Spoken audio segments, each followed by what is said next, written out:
For 4 years after Janis Joplin died, Country Joe McDonald said the same thing in every interview. She is probably the one person from that time, in '67, that I really wish was around today so I could compare notes with her. He said it in 1974.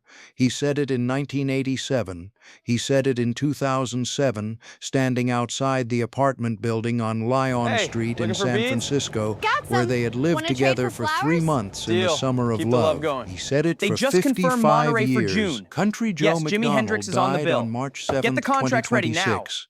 He was 84 years old. He never got to compare notes. Neither of them did. This is the story of the summer of love.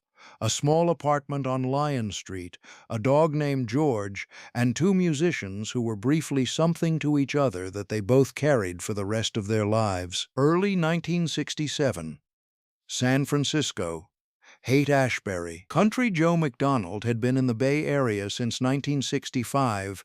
He had come from El Monte, California, the son of a man from Oklahoma named for Joseph Stalin by his communist sympathizer parents, raised in the specific working-class California that produced a certain kind of politically serious young person in the 1960s. He had started Country Joe and the Fish in 1965.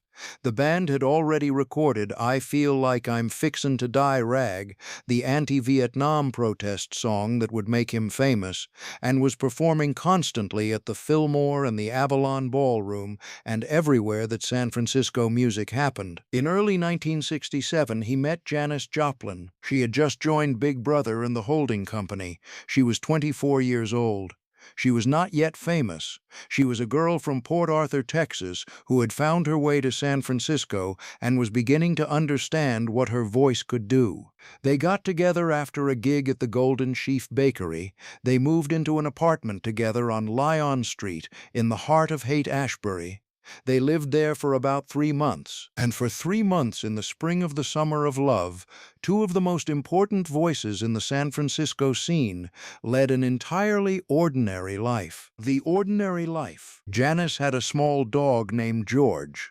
She and Joe would take George for walks up and down the Haight, from their apartment to the corner of Haight and Ashbury, down the block, past the Victorian houses that were renting for $25 a month, through the community that was forming in real time around them. They would see Freewheelin' Frank, a well-known figure in the Hells Angels.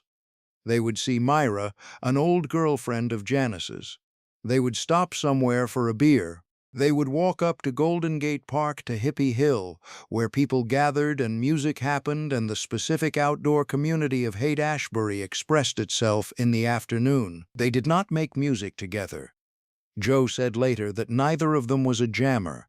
Neither of them liked to play casually with musicians from other bands. Their connection was not musical collaboration. It was ordinary life. Walks. Radio, the apartment. When one of their songs came on the radio, they would both lean toward it, listening to themselves in an apartment together. Janis joked that their bands had merged into Country Brother and the Holding Fish. That is the version of Janis Joplin that almost nobody knows.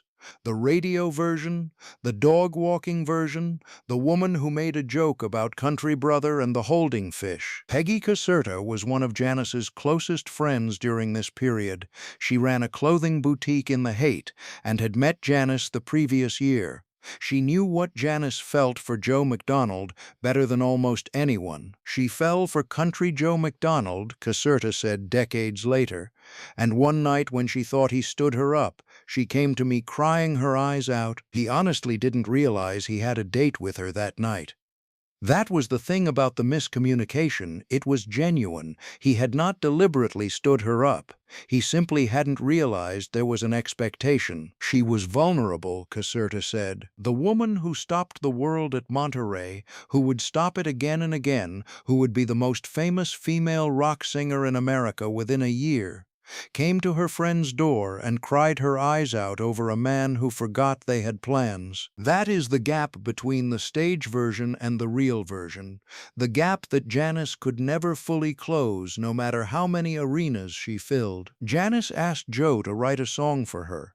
He did. He called it Janis. It was a request, not a demand. She wanted to be a subject of a song the way she was a subject of the music she sang, honestly, directly, without management. He wrote it, he gave it to her, she had asked for it, and that asking said something about what she felt in that apartment on Leon Street. The need to be seen in the specific way that a song can see someone. The relationship ended when Joe left for another woman, Robin Menken, who would become his wife. Janis was angry. The Wikipedia entry describing their breakup notes that she was angered when he left her, which is the careful understatement of an encyclopedia entry for something that was considerably more than merely angering. She was hurt. She was a woman who had walked a dog named George through the summer of love with a man she had fallen for, who had made a joke about Country Brother and the holding fish, who had asked him to write her a song, and he left. She kept going. She was Janis Joplin. She kept going the way she kept going, by putting the wound into the music and singing it out. August 1969, Woodstock Music and Art Fair, Bethel, New York. 400,000 people in a field in upstate New York. Country Joe McDonald performed. He led the crowd in the F-word cheer that would become one of the most famous moments in rock history, the anti-war protest chant that 500,000 people roared back at him, and then launched into "I Feel Like I'm Fixin' to Die" rag. It is one of the defining images of Woodstock. The crowd, the cheer, the song. Country Joe McDonald at his absolute peak of political and musical power. Janis Joplin was backstage waiting for her own set. 2 years after Leon Street, 2 years after the dog named George and the radio and the joke about Country Brother and the holding fish, two different stages at the same enormous festival. They did not seek each other out in the chaos of Woodstock. Or if they did, it has not been recorded. Both of them performed for the same 400,000 people. Neither of them did it together. October 4th, 1970. Country Joe McDonald was in Santiago, Chile. He was producing the music for a left-wing film directed by Saul Landau and Nina Serrano and Raul Ruiz. He was on the other side of the world from San Francisco and Los Angeles. He got the news. Janis Joplin was dead, found in a motel room in Los Angeles. She was not yet 30 years old. She was recording with her new band, and on top of the world, he wrote later. Like the upcoming elections in Chile, it seemed as though it was the beginning of a brand new day. But it wasn't. He was in Santiago. She was gone. He had left her for someone else in 1967. She had been angry. She had kept going. She had become the most famous female rock singer in America. And now she was gone. From Santiago, with the political history of Chile about to change and the music film he was working on about to be overtaken by events, he processed the loss of the person he had walked a dog with on the Haight-Ashbury streets 3 years earlier. She is probably the one person from that time I really wish was around today so I could compare notes with her. He said it for the first time shortly after she died. He said it for 55 years after that. Country Joe McDonald died on March 7, 2026. He was 84 years old. He had been saying that sentence for 55 years. He never stopped missing her. He never stopped returning to Leon Street in his memory, to the dog named George, to the radio and the joke about the merged bands. She was the one he wanted to compare notes with. He outlived her by 55 years and 8 months. He said the same thing in every interview for 55 years and 8 months. And now he is gone too. Neither of them got to compare notes. Here is what this story asks you. Is there someone from a specific time in your life, a specific street, a specific apartment, a specific ordinary period that you have been carrying with you ever since? Not because the relationship was dramatic or headline-worthy, because it was real. Country Joe McDonald and Janis Joplin were not each other's great romantic story. He said so himself. We were incompatible as lovers, really. There wasn't a lot of sizzle, but they walked a dog named George through the summer of love. They leaned toward the radio together when their songs came on. She cried when she thought he had forgotten their plans. He wrote a song called Janis because she asked him to. He stood on the Lyon Street sidewalk 40 years later and said her name was the one he missed most. Some people are not the great love of your life.